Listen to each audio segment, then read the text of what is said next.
Salam, salam sejahtera untuk kita sekalian. Kembali lagi bersama saya Pendeta Samuel Harrison Toda dalam ringkasan Sekolah Sahabat 7 menit. Dan saat ini kita sudah berada di pelajaran yang pertama triwulan terakhir di tahun 2025 ini. Pelajaran Sekolah Sahabat kita, pelajaran yang baru tentang pelajaran iman dari Yosua. Pelajaran iman dari Yosua. Pelajaran pertama adalah resep untuk sukses. Bila mana saudara mempelajari pelajaran Sekolah Sahabat ini setiap hari, sebagai umat-umat Tuhan yang setia kepada Tuhan, tentu mempelajari pelajaran Sekolah Sahabat setiap hari. Dan saat ini saya ingin ringkaskan dalam 7 menit. Pelajaran pertama dengan judul resep untuk sukses ini, dengan ayat tema dalam Yosua pasal 1 ayat 7. Hanya kuatkan dan teguhkanlah hatimu dengan sungguh-sungguh, bertindaklah hati-hati sesuai dengan seluruh hukum yang telah diperintahkan kepadamu oleh hambaku Musa. Janganlah menyimpang ke kanan atau ke kiri, supaya engkau beruntung kemanapun engkau pergi. Saudara, pelajaran Sekolah Sahabat ini mengingatkan kepada kita untuk menjadi seorang pemimpin yang sukses, seperti yang dilakukan oleh Yosua ketika ia menggantikan hamba Tuhan Musa untuk membawa bangsa Israel menuju tanah Kanaan. Saudara, bila mana pelajaran Sekolah Sahabat ini kita pelajari, kita akan mengingat bahwa Tuhan merindukan agar saudara dan saya menjadi orang-orang yang sukses, teristimewa, memimpin orang-orang yang ada di sekitar kita untuk masuk ke dalam kerajaan surga. Pelajaran Sekolah Sahabat ini memberitahukan kepada kita tentang resep sukses dari Yosua. Bila mana saudara mempelajari pelajaran Sekolah Sahabat ini, maka kita akan melihat bagaimana Yosua menggantikan Musa setelah Musa meninggal. Pengaruh kepemimpinannya masih terasa saat era baru dimulai. Dalam pembukaan kitab yang memuat namanya, Yosua didorong oleh Tuhan untuk percaya kepadanya. Tuhan mendesak pemimpin baru itu untuk mengikuti jejak Musa.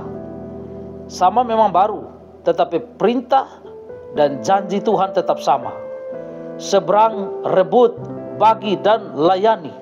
Syarat yang sama, ketaatan sebagai respons atas tindakan pembebasan Allah yang penuh belas kasihan di masa lalu, berdasarkan hubungan yang penuh kepercayaan kepada Tuhan. Satu-satunya perbedaan adalah individu-individu. Generasi lain telah muncul. Dalam arti tertentu, kitab Yosua menawarkan kesempatan baru bagi umat Allah saat ini, saat mereka berdiri di tepi tanah perjanjian. Itu sebabnya saudara, kepemimpinan spiritual yang diteladankan oleh Musa kepada Yosua, pengangkatan Yosua sebagai pengganti Musa, terjadi segera setelah kenangan menyakitkan tentang kegagalan Musa di padang gurun Sin yang mencegah pemimpin besar itu memasuki Kanaan. Dalam konteks yang lebih luas, peristiwa ini terkait erat dengan permintaan putri-putri Selofehad, Bilangan 27, sebagai bagian dari generasi pertama. Selofehad ditakdirkan untuk mati di padang gurun karena ketidakpercayaan dan pemberontakan. Kepemimpinan spiritual seperti Yosua harus menjadi teladan bagi umat Tuhan zaman sekarang ini. Dalam tanggapan Allah kepada Musa, Yosua digambarkan sebagai seorang yang dipenuhi dengan roh atau ruah, Bilangan 27 ayat 18. Lalu kemudian, meskipun Yosua memiliki kemampuan luar biasa yang dikembangkan selama bertahun-tahun dalam melayani Musa, kepemimpinannya didefinisikan dalam istilah rohani. Hanya kepemimpinan rohani yang masuk akal dalam konteks peperangan rohani. Pada akhirnya, pertemuan yang harus dijalani Yosua adalah milik Tuhan, bukan milik Yosua atau milik orang Israel. Lalu resep yang kedua untuk mencapai sukses, pola perjanjian, berkat, janji, dan kepatuhan. Dari dialog pertama Allah dengan umat manusia, pola perjanjian itu jelas. Allah memberkati sebelum memberi perintah, Kejadian 1 ayat 8. Jadi Pandangan legisme apapun tentang hukum Allah tidak selaras dengan pandangan Alkitabiah tentang ketaatan. Ketaatan selalu merupakan respons manusia terhadap inisiatif ilahi untuk memberkati umat Allah. Keselamatan tidak pernah dan tidak akan bergantung pada pencapaian manusia.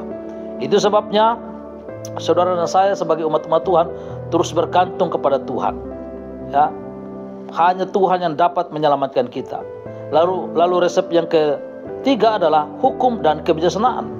Literatur hikmat dalam Perjanjian Lama yang terdiri dari kitab Ayub, Amsal, dan Pengkhotbah dan beberapa Mazmur mengeksplorasi dua tema utama, penciptaan dan hukum.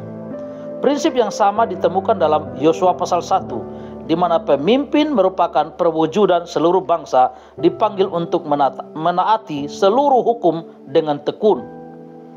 Israel dapat memilih jalan hikmat dan mengalami manfaatnya.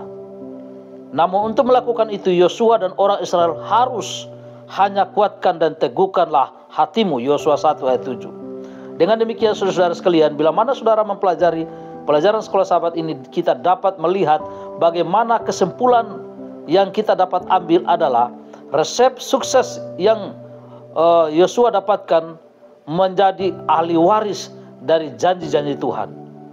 Itu sebabnya saudara dan saya mari terus berjalan dengan Tuhan, melihat bagaimana Tuhan memimpin bangsa Israel melalui kepemimpinan Yosua dan membawa kita untuk mewarisi kerajaan Kanaan surgawi bila Yesus Kristus datang pada kali yang kedua. Tetap setia, tetap bergantung kepada Tuhan, berjuang dalam iman Yesus, dan kita akan meraih kemenangan seperti Tuhan menuntun Yosua. Demikian juga Tuhan menuntun saudara dan saya, Israel rohani yang akan dibawa masuk ke dalam kerajaan surga. Salam, Maranatha, Tuhan datang.